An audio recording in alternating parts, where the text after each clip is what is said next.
प्रसन्नता है कि नौजवानों में जो हुनर है उसको प्रोत्साहित करना, उसको आगे बढ़ाना और उस हुनर के माध्यम से अपने जीवन को और परिवार के जीवन को सरल बनाना, उनके लिए आय का स्रोत खड़ा करना, ये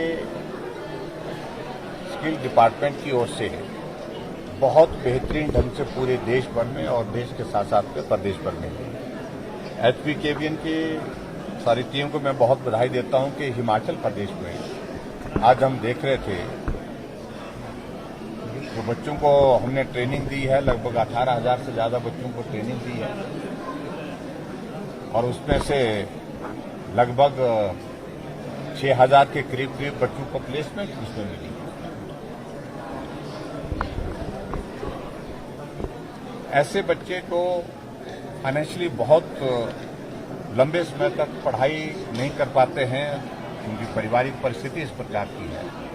मैट्रिक करने के बाद, +2 करने के बाद वो इस प्रकार की ऑप्शन पर जब जाते हैं और HPKVN जो है वो उनको मदद कर रही है, उनको प्रशिक्षित करने के लिए, उसके बाद उनकी प्लेसमेंट के लिए, उसमें एक बहुत बड़ी सफलता हिमाचल प्रदेश में हमने इस छोटे से समय में हासिल की है। लेकिन इस बात को लेकर के ये जरूर है आज के इस अवसर पर जहां हमको और प्रमोट करना चाहिए स्किल को, उस दृष्टि से सरकार की ओर से जो प्रयत्न और जो प्रयास चल रहे हैं, निश्चित रूप से आने वाले समय में और ज्यादा काम करने की इसमें आवश्यकता है ताकि नौजवानों को अपने पांव पर खड़े होने की एक अपॉर्चुनिटी मिल सके, अवसर मिल सके, अपने परिवार को आर्थिक दृष्टि से मदद करने की गुंजाइश दी जा सके।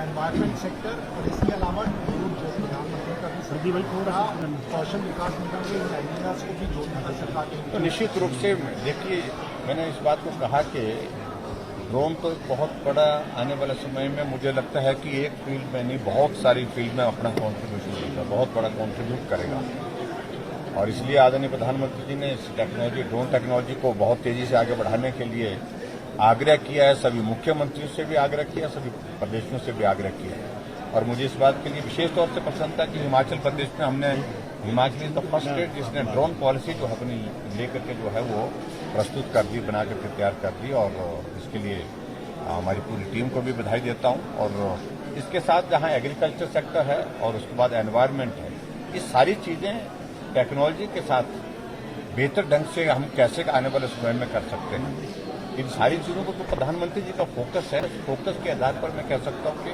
निश्चित रूप से आने वाले समय में जो इनिशिएटिव लिए गए हैं केंद्र सरकार द्वारा उसमें लाभ होगा। सर, बड़ा फेरबदल आपने किया है 4.5 साल के कार्यकाल में, जिस तरह 6 चीफ सेक्रेटरीज बदले गए हैं, क्या माने कि अफसरों के साथ सामंजस्य नहीं बिठा पा रही है सरकार? देखिए, चीफ सेक्रेटरी हमेशा के लिए तो कोई होता नहीं। पूर्व में जो सरकारें रही हैं उन सरकारों के दौरान भी चीफ सेक्रेटरी बदलते रहे और हमारे सरकार के दौरान बहुत से तो रिटायर हुए। रिटायर करने के बाद अगर हम उनको फिर से लगाते तो आप ही खबर बनाते कि भाई, लेकिन सर 6 में से 4 ऐसे हैं जो अपना कार्यकाल भी पूरा नहीं कर पाए। मौजूदा देखिए, कार्यकुशलता पर सर, उनकी कार्यकुशलता पर कोई सवाल है जो सरकार को लगता है कि देखिए, फारका जी पूर्व सरकार के थे, स्वाभाविक रूप से सरकार बदलने के बाद नया चीफ सेक्रेटरी बनाया जाता है। ये एक आम तौर पर एक व्यवस्था रही है, उस व्यवस्था के अनुरूप हम आगे बढ़े। गिरीश चौधरी जी सीनियर मोस्ट थे, उनको अवसर दिया गया और पूरा टेन्यूर उन्होंने कंप्लीट किया। गिरीश चौधरी जी की रिटायरमेंट के बाद अगले BK अग्रवाल जी आए, सीनियर मोस्ट वो थे और उन्होंने अपना टेन्योर जो है वो कंप्लीशन की स्टेज पर, उनकी तब तक के लिए जो है वो सेंटर में ये पोस्टिंग हो गई, एम्पैनलमेंट हो गई सेक्रेटरी के नाते। वो एक बहुत बेहतरीन अपॉर्चुनिटी उनके साथ थी और स्वास्थ्य कारण था उनके लिए, जिस कारण से उनको जाने के लिए लगा कि उचित रहेगा दिल्ली जाना और उनको अच्छी अपॉर्चुनिटी मिली, अच्छी असाइनमेंट वहां पर मिली, वो उस कारण से गए, मेरी वजह से नहीं गए। और उसके बाद उनके पश्चात श्रीकांत बाल्दी जी, उनने अपनी टर्म पूरी कंप्लीट की, जितना टेन्योर था उनके पास। और उनके पश्चात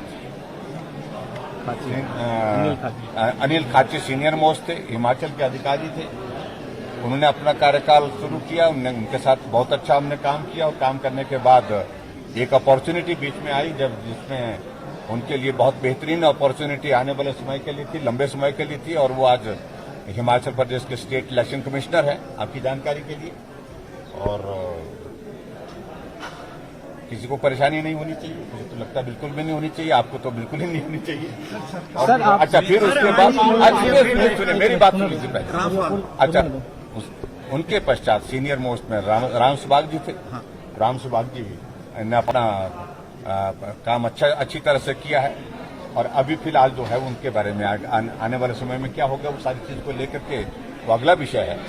लेकिन अगर यहाँ हिमाचल प्रदेश में चीफ सेक्रेटरी सरकार में काम करके सरकार के संचालन में सहयोग करते रहे हैं, उस दृष्टि से सभी ने अच्छा कंट्रीब्यूशन दिया है, सभी ने योगदान दिया है। मैं सबका धन्यवाद करता हूं। इसलिए मुझे लगता है कि इस प्रश्न का कोई औचित्य नहीं जो आप प्रश्न कोविड के मामले बढ़ रहे हैं। पिछले कल भी 422 के आसपास मामले आए। कितने एक्टिव केसेस हैं, कितने सजग है सरकार? देखिए, चिंता का विषय है निश्चित रूप से। लगभग 1800 के करीब जो हिमाचल प्रदेश में एक्टिव केसेज आए, और ऐसे में हम अब ज्यादा फोकस होकर के काम कर रहे हैं। मैंने वीडियो कॉन्फ्रेंस भी सभी डिप्टी कमिश्नर और अधिकारियों के साथ की है, और स्वास्थ्य के साथ भी, स्वास्थ्य विभाग ने भी पिछले कल कैबिनेट में अपना प्रेजेंटेशन दिया है। केसेस बढ़ रहे हैं, लेकिन उसके बावजूद बहुत माइल्ड और उसके साथ साथ में हॉस्पिटल में एडमिट केसेस का नंबर बहुत कम है।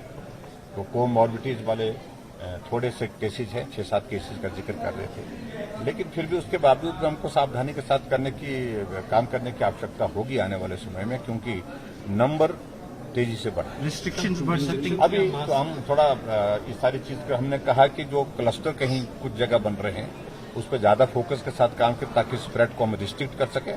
और उसके साथ साथ में जहां कोई पेशेंट को अगर थोड़ा हॉस्पिटलाइज करने की जरूरत है और उसका हॉस्पिटल में बेहतर ढंग से ट्रीटमेंट हो सके, और उसके साथ साथ में अवेयरनेस की थोड़ा क्या हो जाता है कि जब इस तरह का एक दौर आ जाता है, लोगों को लगता है कि अब खत्म हो गया, और जब खत्म नहीं हुआ है तो ऐसे में थोड़ी कैजुअलनेस आ जाती है, तो लोगों को और ज्यादा सतर्क करने की। सर, सेब बागवानों के लिए पिछले कल आपने घोषणा जरूर की है। सर, सेब बागवानों के लिए आपने पिछले कल सेब बागवानों के लिए हमने नहीं है। देखिए, बात हम इस बात से सहमत हैं। ऑल ऑफ ए सडन जो एक बहुत बड़ी इंक्रीज आई है उसमें जो बारदाना जिसको हम बोलते हैं, पैकेजिंग का जो हमारा मटेरियल होता है, उसमें हम इमीडिएटली क्या मदद कर सकते थे, हमने वो किया।